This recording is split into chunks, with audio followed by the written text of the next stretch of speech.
तस्वीरों को देखकर आप समझ गए होंगे कि बात बाढ़, बारिश और तबाही की करेंगे। देश के कई राज्यों में सैलाब वाला सितम थम नहीं रहा। नदियों के बढ़ते जलस्तर से जबरदस्त हाहाकार मचा हुआ है। दिल्ली में यमुना नदी का जलस्तर भले ही कुछ कम हुआ है, लेकिन यहां अब भी संकट खत्म नहीं हुआ। दिल्ली के कई ऐसे इलाके, ये हालात देखिए आप, दिल्ली के कई ऐसे इलाके हैं जहां यमुना नदी का पानी भरा हुआ है और यमुना नदी खतरे के निशान से ऊपर बह रही है। पंजाब में ब्यास, रावी, सतलुज नदी के उफान ने भारी तबाही मचाई है। पंजाब में बाढ़ से 43 लोगों की मौत हो गई है। 3 लाख से ज्यादा लोग प्रभावित हैं। गुजरात, राजस्थान के कई जिलों में भारी बारिश फिर से मुसीबत बनकर बरस रही है। 6 तस्वीरें आपको दिखा रहे हैं और अलग अलग राज्यों से। दिल्ली में आप देखिए, पंजाब में आप देखिए, आप राजस्थान, उत्तर प्रदेश, गुजरात, हिमाचल प्रदेश में देखिए। एक बात इन 6 तस्वीरों में समान है, वो है लोगों की परेशानी, समस्या।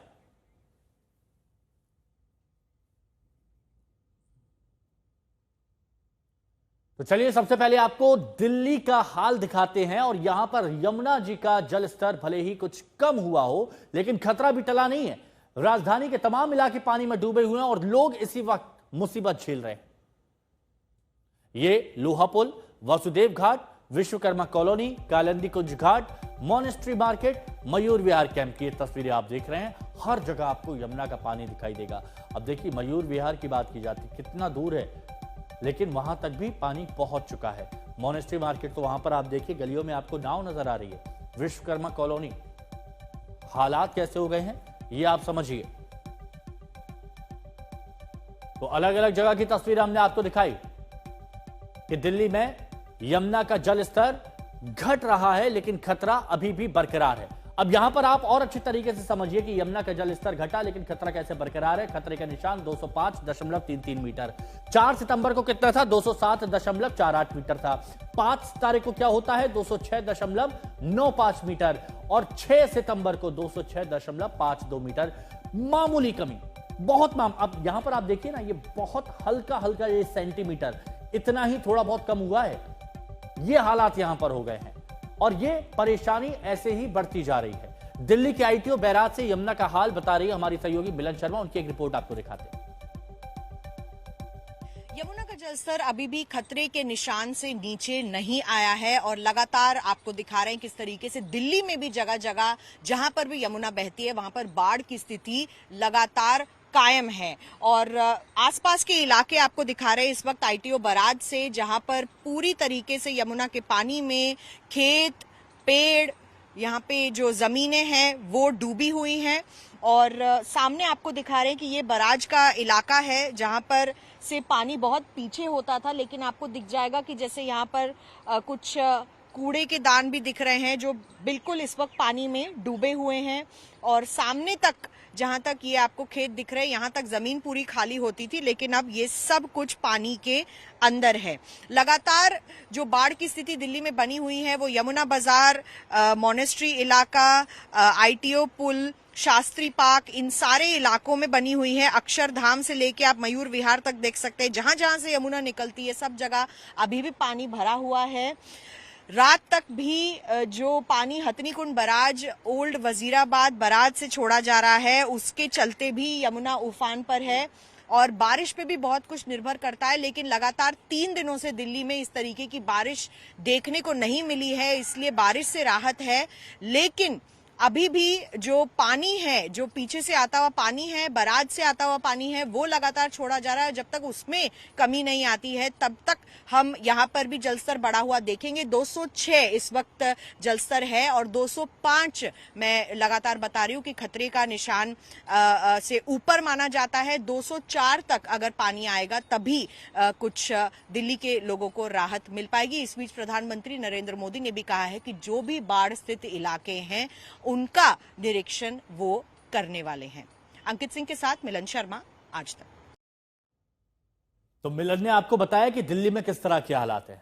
अब पंजाब की बात करते हैं। पंजाब में बाढ़ का कहर लगातार जारी है और अब तक 43 लोगों की जान जा चुकी है। सभी जिले पंजाब की चपेट में है। पंजाब के 23 जिले हैं और सब बाढ़ की चपेट में हैं। 1948 गांव में तबाही मची हुई है, गांव डूब गए हैं। करीब 3,84,000 लोग इस आपदा से प्रभावित हुए हैं। अब तक 43 लोगों की मौत हो चुकी है। 3 लोग लापता हैं, कुछ अता पता नहीं है। 21,929 लोगों को सुरक्षित जगह पर पहुंचाया गया है। 3,84,000 लोगों की बात की जा रही है जिनकी हालत खराब है। इसके अलावा सबसे बड़ा नुकसान खेती को हुआ है। 21,929 लोगों को रेस्क्यू किया गया है। और ये आप देख रहे हैं फसल 1,72,000 हेक्टेयर फसल बर्बाद हो गई है। ये हालात यहां पर हो गए। राज्य की शान मानी जाने वाली बासमती फसल को भारी नुकसान हुआ है और नुकसान का अनुमान लगभग 600 करोड़ रुपए का लगाया जा रहा है। यह बाढ़ से सिर्फ भारत के पंजाब में नहीं है हालात, बल्कि पाकिस्तान के पंजाब में भी ऐसे ही बाढ़ से हाहाकार मचा हुआ है। भारत पाकिस्तान की फेंसिंग और बीएसएफ की कई चौकियां डूब गई हैं और तबाही की ये तस्वीरें भी हम आपको दिखा रहे हैं। फिरोजपुर, अजनाला, मोगा, होशियारपुर, पठानकोट, कपूरथला, लुधियाना और एसएस नगर की ये तस्वीर दिखा रहे हैं आपको। रुक करते हमारे सहयोगी अमन भारद्वाज का, जो हमारे साथ इस वक्त जुड़े हुए हैं पंजाब से। अमन, आप जहां पर मौजूद है वहां इस वक्त किस तरह की हालात है? क्या लोगों को कुछ राहत मिलती हुई दिख रही है या आफत बरकरार है? देखिए, आफत तो है हिमांशु, लेकिन राहत भी साथ साथ जारी है। आप देखिए, इस तरफ एनडीआरएफ की बोट खड़ी है, बीएसएफ के जवान यहां पर हैं और यहां से 20 गांवों का क्योंकि कनेक्शन कट चुका था तो अब उसको हालांकि रिस्टोर किया गया है यहां के स्थानीय लोगों द्वारा। लेकिन आप देखिए, जहां आपकी नजर जाएगी सतलुज का पानी, सतलुज की तबाही आपको नजर आएगी। हालांकि भाखड़ा बांध का अब जो लेवल है, जहां से सतलुज आ रही है, तो वहां पर लेवल 2 फीट कम है खतरे के निशान से, जो कि 1 फीट था कल। तो पानी का लेवल कम होना शुरू हुआ है और साथ साथ यहां पर भी पानी का लेवल कम हुआ है। लेकिन अगले 4 से 5 दिन मौसम कैसा रहेगा वो चुनौती जरूर है। ये आप राइट हैंड साइड देखिए, बीएसएफ की ओर से मेडिकल कैंप लगाया गया है ताकि यहां पर स्थानीय लोग जो फिरोजपुर के हैं, जो इस बाढ़ से ग्रसित हैं, तो उनके लिए रिलीफ दी जाए। कोई उनको स्किन डिजीज या कोई जिस तरीके की भी परेशानी आती है उसके लिए मेडिकल तौर पर जो सहायता है वो दी जा रही है। और बीएसएफ की ओर से इससे पहले कल वेटनरी कैंप लगाया गया था और इससे पहले रेस्क्यू किया जा रहा था।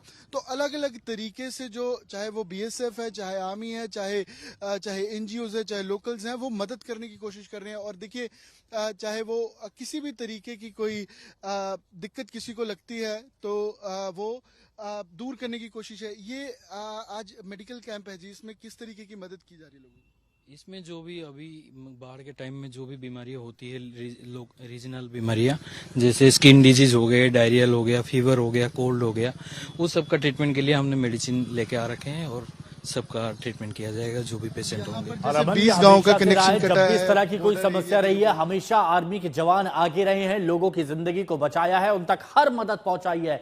अमन, शुक्रिया आपका हमारे साथ जुड़ने के लिए। लेकिन पंजाब के हालात के बारे में बता रहे थे और पंजाब के हालात की एक तस्वीर अमन ने दिखाई। अब एक डिटेल रिपोर्ट आपको दिखाते हैं कि पंजाब में इस वक्त क्या हालत है।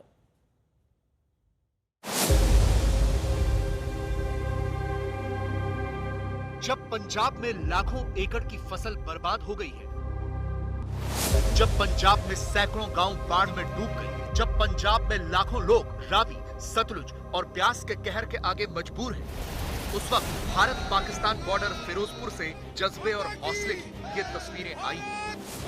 यहाँ के लोगों ने एक साथ आकर सतलुज का ऐसा मुकाबला किया कि नदी का ये पानी इनके खेतों में नहीं घुस पाया। जैसे ही लोगों को लगा कि सतलुज का पानी बढ़ रहा है और इनके खेतों में भी घुस सकता है, आसपास के गांव के हजारों लोग जमा हो गए। 1,500 से 2,000 ट्रैक्टर मिट्टी के भरे गए। मिट्टी बीएसएफ ने अपनी 1 एकड़ जमीन से दे दी। फिर लोग कट्टों में मिट्टी भर कर लाए और सतलुज के किनारे ये बंध बना दिए। सोचिए, लोगों ने आपस में मिलकर 6 किलोमीटर का बंध बना दिया और सतलुज का पानी दूसरी तरफ यानी पाकिस्तान में ही रोक दिया। ये सामने पाकिस्तान का कसूर जिला है, वहां दूर दूर तक बाढ़ के पानी की तबाही दिख रही है, लेकिन इधर भारत के हिस्से में ये पानी इन गांव वालों के खेतों में नहीं घुस पाया। भारत पाकिस्तान बॉर्डर की पोस्ट 15-15 फीट के पानी में डूबी हुई है। दूसरी तरफ पाकिस्तान में भी खासी तबाही है, लेकिन इन हालात में भी भारत की first line of defence BSF डटी हुई है। बीएसएफ बोट से बॉर्डर की निगरानी कर रही है। पंजाब में बाढ़ प्रभावित इलाकों की असल चुनौती तो तब शुरू होगी जब बाढ़ का ये पानी उतरेगा। ये अमृतसर का एक गांव है जो गुरदासपुर बॉर्डर पर स्थित है। यहाँ देखिए, रावी नदी ने क्या तबाही मचाई है। कुछ इलाके ऐसे भी हैं जहां से बाढ़ का पानी उतरने लगा है, जैसे कपूरथला के सुल्तानपुर लोधी का यह इलाका। लेकिन अब इसमें समस्या यह है कि कम पानी में नाव चलने में परेशानी है और पानी इतना है कि पैदल चलना मुश्किल है। हालांकि बाढ़ प्रभावित इलाकों में राहत पहुंचाने के लिए पूरे पंजाब से लोग आगे आ रहे हैं और ऐसे में भाईचारे की ये तस्वीरें भी देखने को मिली, जहां मलेरकोटला से मुस्लिम समाज भी मदद लेकर पहुंचा है।